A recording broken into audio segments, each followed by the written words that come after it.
Bonjour, Meir. Ironman 2014, France, Nice. It's very hard to tell my story in few words, but if I was start from the end, so I simply tattooed the logo of a water world on my shoulder. And the way was quite hard.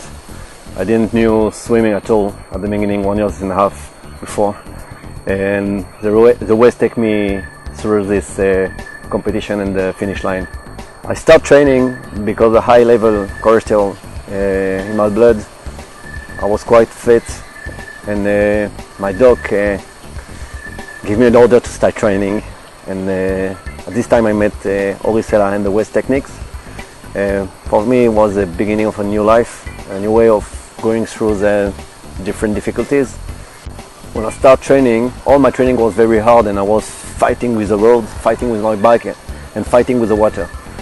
And when I first met the West technique, the first thing I understand that you need to go down, you need to glide, you need to go through the water, not to fight. And I will learn a way to do the things and to manage the difficulties of my life, not only the training, but the everyday problems, families and jobs, everything.